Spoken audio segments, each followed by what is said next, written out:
We turn now to Florida, where a judge sets bond at $1 million each for twin brothers accused of sex crimes. Investigators believe twins, 37-year-old Orin and Alon, used deception, fraud, and coercion to entice victims to travel with them or attend parties where the women were then drugged and raped by one or more of the brothers. Now, the twins have an older brother, 38-year-old Tal Alexander. Now, Tal and Orin are prominent luxury real estate brokers in Miami and New York.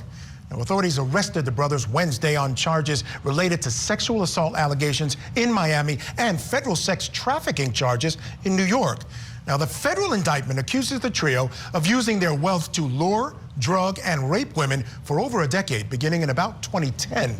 Now, the twins appeared in court on both Thursday and today. Now, on Thursday, the twins were arraigned on state charges stemming from 3 separate cases of sexual battery. Now, the judge ordered the twins to be kept in custody until a bond hearing could be held on Friday. That's going to stay as a no bond, correct? That's correct. That's no bond. He's going to see the division judge tomorrow. The other 2 cases, the $25,000 bond plus house arrest, level 3 house arrest, which is GPS roaming, surrender of his passport or travel documents to his attorney prior to posting the bond. I don't need that on the jail card. After learning his fate, Orin Alexander offered up this reason why he should be released to no avail. No contact with that alleged victim, either directly, indirectly, in person, in writing, by telephone, or through third parties, and stay at least 500 feet away from the victim. For contact with this alleged victim, either directly, indirectly, in person, in writing, by telephone, or... Your Honor, my wife is 9 months pregnant, due any day now with our first child. Her family's in Brazil. She's counting on me to be with her during labor. That's something, you have a very good attorney. You're gonna have a hearing tomorrow before the division judge, and that judge will consider any argument regarding a bond. Sure. For Alon Alexander, which is again F2425503B, the defendant will put up a personal surety of $2 million that will be secured with their home. 400 a mortgage. Hold on, let me read this. The home at 248 Val Bay Drive in Val Harbor, Florida. There will be a corporate surety amount of $25,000. Alon Alexander shall be confined to house arrest level 3 with GPS monitor. There will be a stay away order from these victims. And then the other, it's in a written agreement, Judge, but I'm going to pass that forward and right now. His passport, you verified, has already been taken by the federal authorities. Correct. Just for the purpose of the clerk and corrections, the surrender of the passport is not a condition of release. Judge, I guess the only thing we would have to address is if something happens to that federal case and they have their passports again, they will need to surrender those. If this case is for some reason still pending and that one is not. But you yourself verified the federal authorities have his passport. Yes. All right, so in some, Mr. De Niro, it is a personal surety, but it is fully collateralized, right? That's right. Well, it's collateralized, Your Honor. So it's a $2 million personal surety collateralized against his father's home, and the order explains itself, Your Honor, and it's been executed by Alon and his father Shlomi, who's present in court as well. I mean, it goes without saying, Dad is a blood relative. So if something were to happen, such as he not appearing in court and deceiving Mr. Alexander, the defendant Alexander, his father would lose real assets, correct? $2 million, yes. And I think this satisfies the state regarding the statutory factors of pre-trial release, which encompasses risk of flight, as well as the other factors that we're all familiar with, ties to the community, as well as dangers to treatment, correct? Judge, that coupled with the house arrest, with the ankle monitor, yes.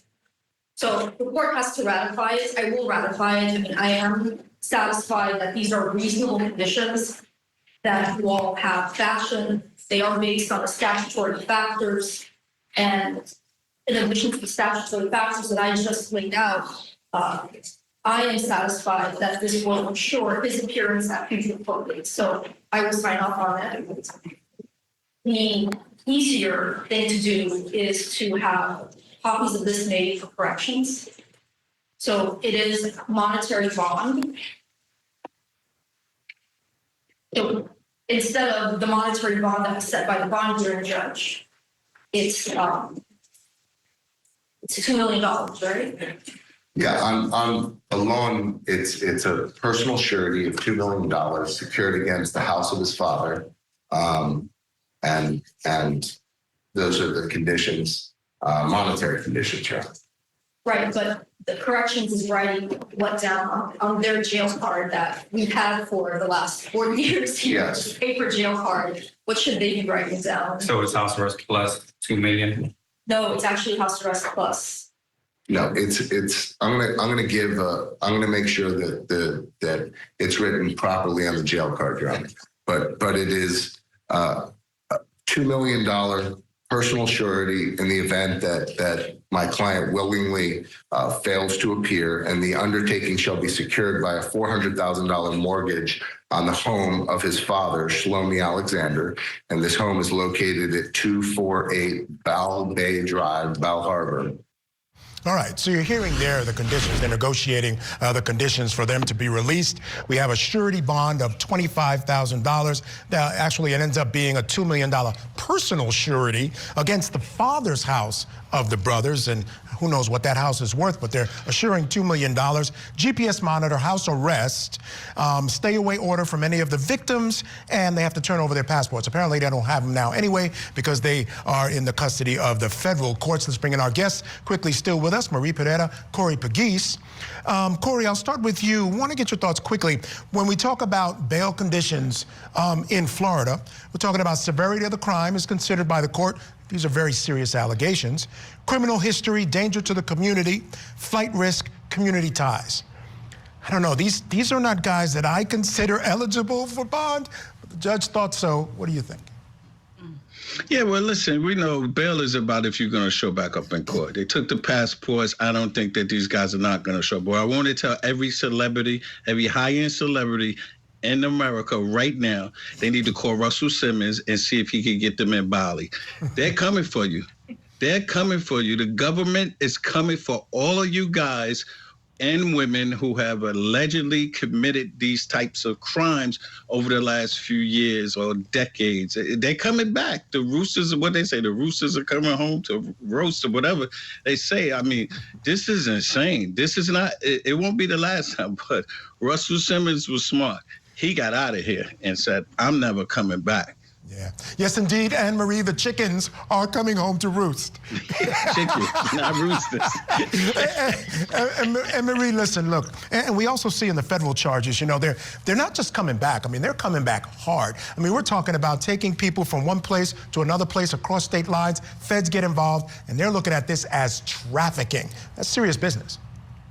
And they are. And I know Diddy must be, look, this is very Diddy-like. Did anyone miss this? It's almost the same thing, except there's no Cassie tape. The same type of allegations, but they are getting out on bond. Diddy's probably hating on them right now and telling his family, contact that lawyer because ours is, you know, trash. He couldn't get me out. 3 times I tried, and these guys, they're getting out. And the allegations are almost identical. Like I said, minus, you know, the tape where you see where he's beating up Cassie and the fact that maybe he allegedly threatened some people. But it's the same facts. And they're out and he's locked up. And he had more resources and he had a bail put together package that was even deeper and willing to pay for his own security. And he's still shut down. So he's hating on them right now and he's probably saying, it's because I'm black.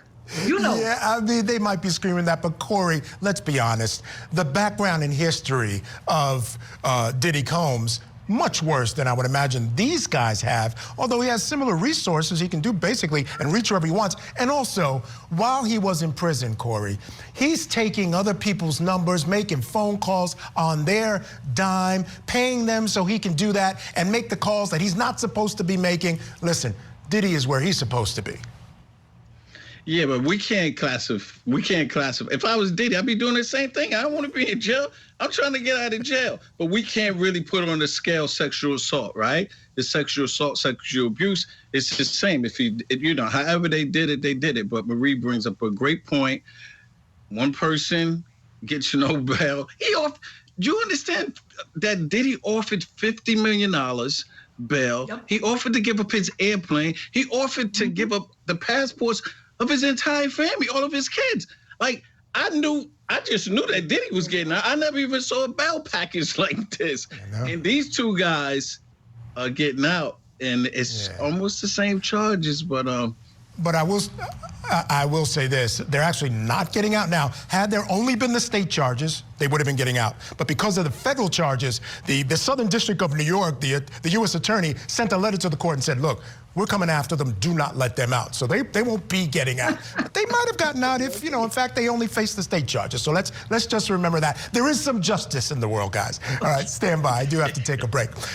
When we come back, we're going to hear the state's bail agreement for Alon Alexander and see if the judge will accept that one. So keep it here on Court TV.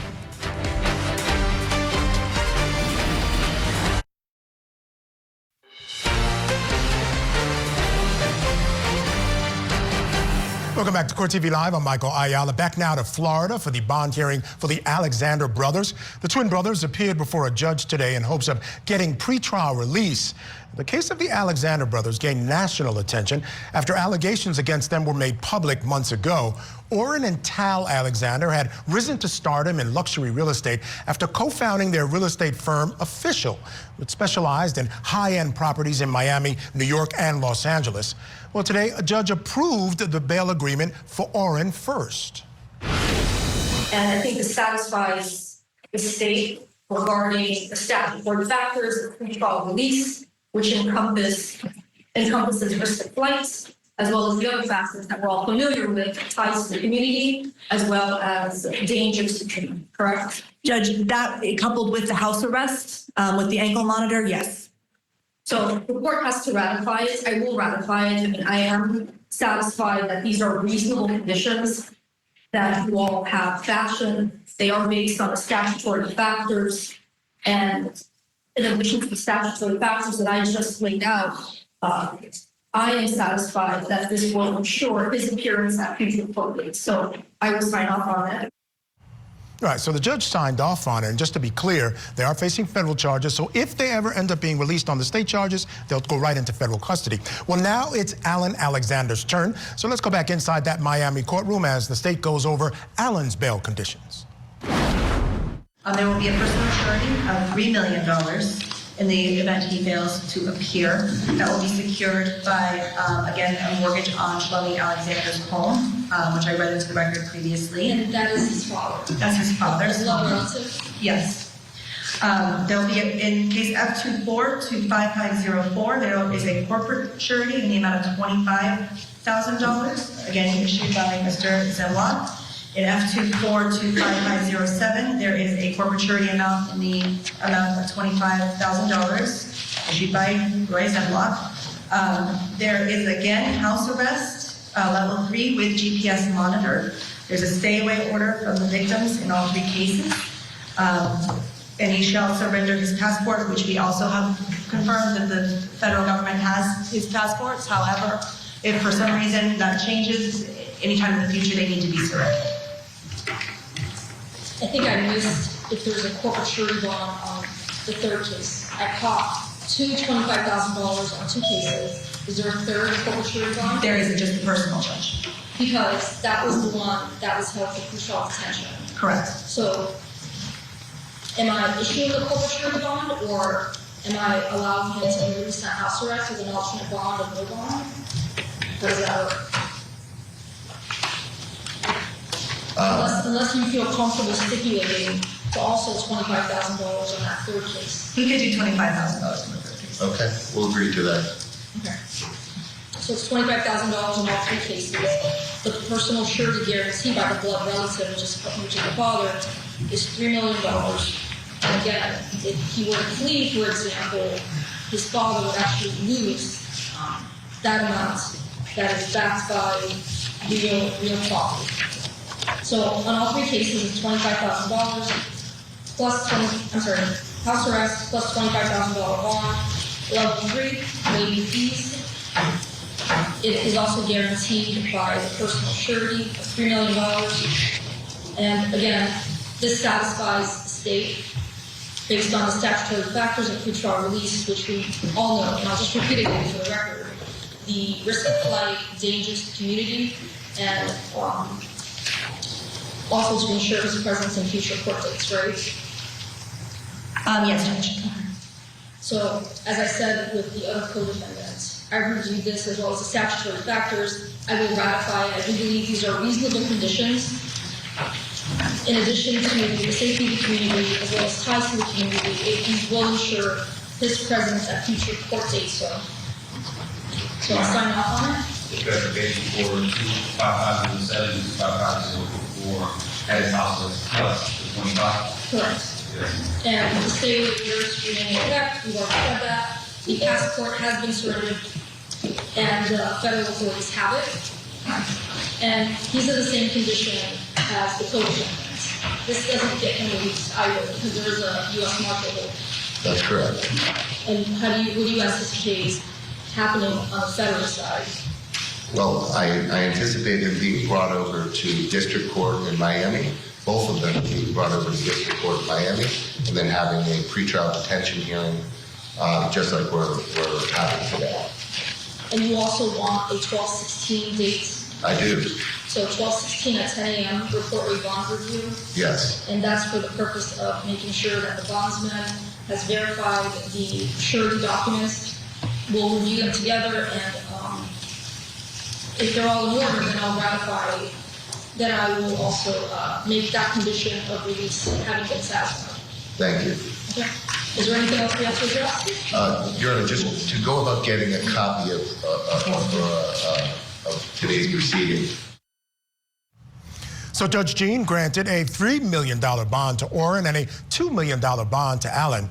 Now, even though the judge granted bail to both brothers, again, they won't be released from custody while facing a separate federal sex trafficking case. As I said, the U.S. attorney from the Southern District of New York wrote a letter to the court saying they will be transferred to federal custody after their initial appearance on state charges if they are released. So again, they're not being released, although they agreed to it in state court.